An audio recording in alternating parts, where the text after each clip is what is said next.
brambory. Jsem to jednu bradu, ať nemám ten podbrada. Se ve filmu dáme. Jo, my máme kameru. Můžete povídat. Jaruška, pojď uslyší, o čem jsme se povídali. Tak se normálně bavte. Melene 5.9. A každou chviličku někdo jiný. Můžete Jarušce říct nějaký proslov. Jaruško, všechny drby jsme si tady pověděli, ale opakovat to nejde. A říkám, drbama se nejvíc člověk dozví. A já jí zavolám. Zavolám ti, taky ti zavolám, Jaruško. Hlavně, aby byla všechno, to je hlavní, aby... A hodně zdraví. Aby se mohla radovat ze života. Ano, ano.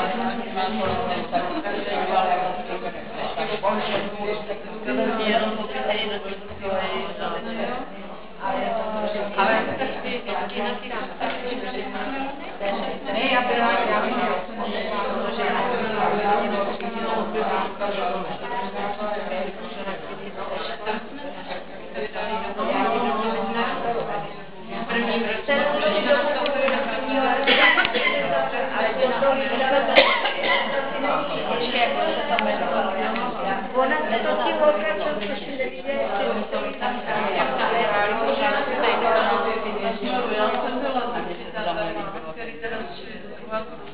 já jediná, já tam byla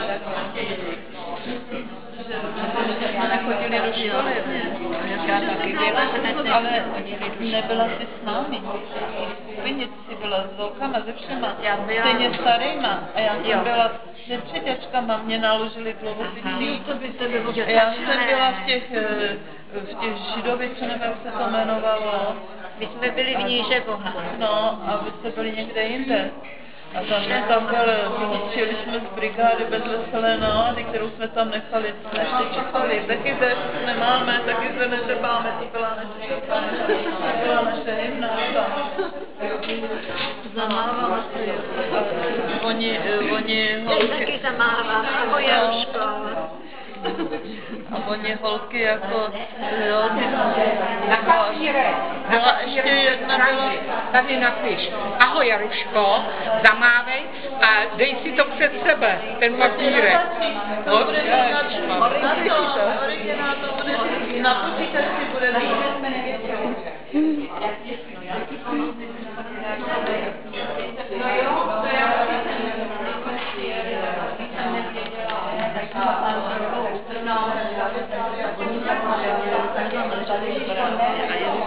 pak jsme se přes nějaký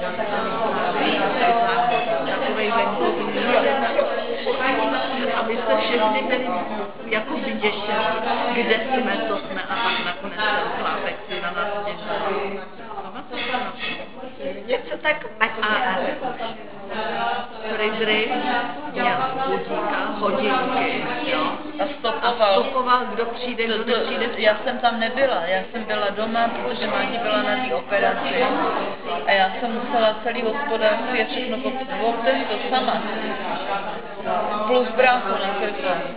Já si pamatuju jako dneska. No to já jsem přišla. Mě přivezli rohlíky sádle. Aby všechny. Rohlík. Co to je rohlík sádle? No, každý na to koukal. A pak jsme jedli a jsme nemáme ještě. Bylo to jídlo. Byli fakt dobrý, ale bylo to zajímavé. Když jsme byli na těch cenách, no, v těch stankách jsme spali.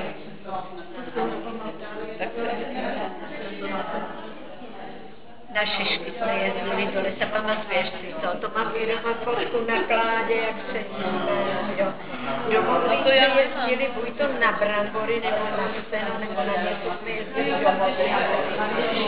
No, to jsme byli na senách, jsme byli dvakrát. Jsme byli. No, jsme taky byli, ale nevím kde. Nám vždycky přivezli bandu mlíka. teplej chleba, upečený čerstvě domácí. A bydleli jsme na faře, jako na faru jsme chodili jíst a bydleli jsme ve stanech na Věšti. A strašně moc nás hlídali, protože tam byli i vojáci. Ale to si nepamatuju, kde to bylo. To někde tady nad Týčínem, někde vzdále, v těch horách. Nebo pamatuju se, jak jsme jeli na Doupov, na to vojenské cvičení protikomický. Ani už Taky tam. Jsme tam byli, museli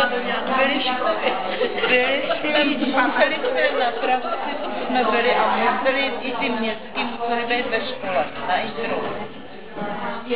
A přijeli pro nás vojáci s nákladňánkem a odvezli nás všechny na ten Doupov. Vím, že jsme museli v létě být na Intru. No, a právě jak jsme byli. To bylo ve Středňáku, když jsme měli tu měsíční praxi. Ano, a to nás znali právě na ten Doupov. To si nepamatuju, že jsme jeli na Doupov. No, bylo asi 4 hodiny ráno, ale pro nás přijeli vojáci s nákladňánkem. Všechny by nás tam zaspali, odvezli nás na Doupov a tam jsme byli, byli to kluci z Litoměři, z chemičky vojenský.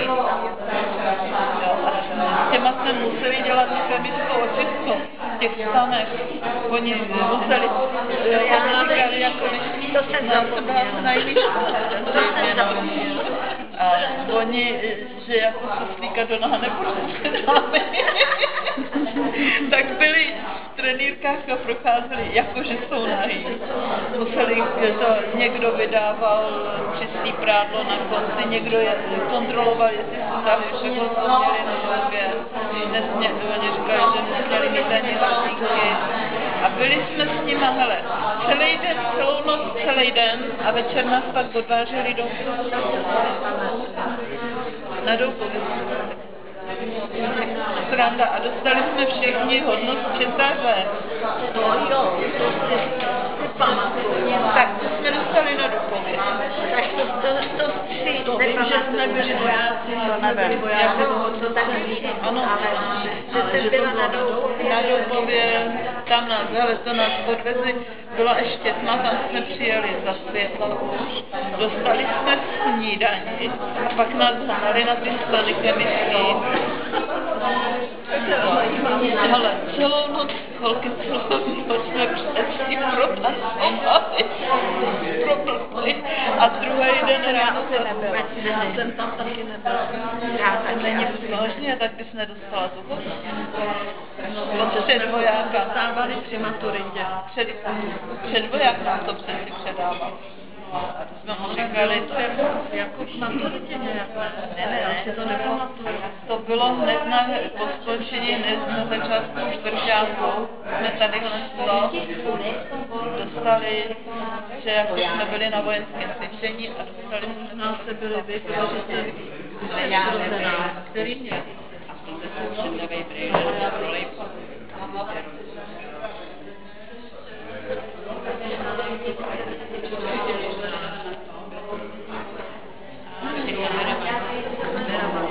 Jde pro Jarušku, aby viděla, o čem se bavíme a tak. Samozřejmě, ty se tam nudíš, veď, kočko. Tak si pojď k nám sednout, co si tady židluješ? Určitě taky nemáš žádnou Povídejte, ona uslyší, o čem se bavíme. Jako kdo to uslyší, nebo co? No, uslyší to. A kdo? Jaruška, Štědrá. Jo, tak Jaruška. Ahoj, Jaruško. Takhle. Jo, tady. To já nevím, jak se, že to máš koťa. Těkník. Těkník. Ale co jsem teda... Teď jsem se tady strapněla kvůli tobě.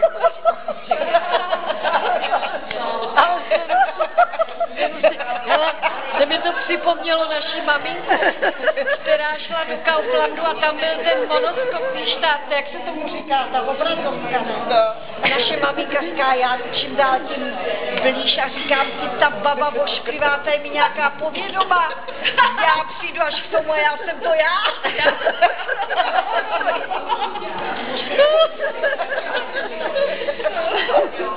Odkud já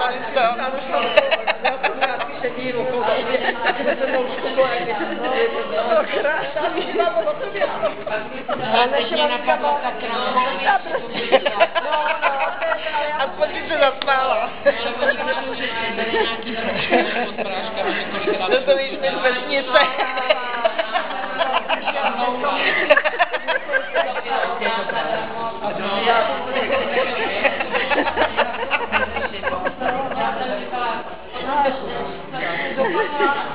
Asi řekne, že jsme ožrali. Už měla moc vypavit. On říká, já jsem Němec. A máma mu povídá, no já jsem taky Italka, taky se s tím je vypavil. Tak říkala, to jsem prý, a pak si to nějak vyšpaklo. No jo. Říkám, my z vesnice. Já se tam schovává, víš, tak aby byla taky vidět. Se tam nějak schovává, podezřele. No jo. Aspoň jsme se zasmáli. No, bodec, že jo. Ježišmarja.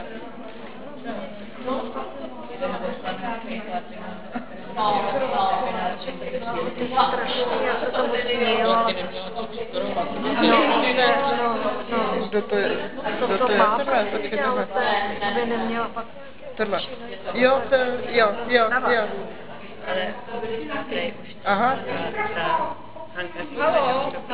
Jo, to je Alka. Jo. Ahoj, Jaro. Je to zapnutý nebo ne? No, je. Abych to nebylo taky. No. Je to úplný vedro. Je taky. Ale kdyby se nestalo v životě nic horšího, hej. Jsme tady do toho. No, aspoň si se pobavila. Ale naše domácí, když byla první televize, tak když jsme přišla v čistý zástěře, čistým šátku, sedla si a večerníčkovi říkala, dobrý večer. Její lidi, aby byla upravená. Taký pak to pak. Správně. Nevolala se u něj dneska, že ne, ještě tam to svoje, na to musím vymačkat. Já jsem si nasmakala doma, abych to tam Kdybych chtěla, jo. mačkla a No. Jo, teď mi to tady zvoní. někde to značili tam. Ale teď mi zvoní mobil. Tak to bych měl, že mi to bude to věděla. Jo, to bylo ono. To byla ty. Ano. No. Ale čo, ale my tě dlužíme za telefon. Ale prosím tě, to byly jenom SMS-ky, vy.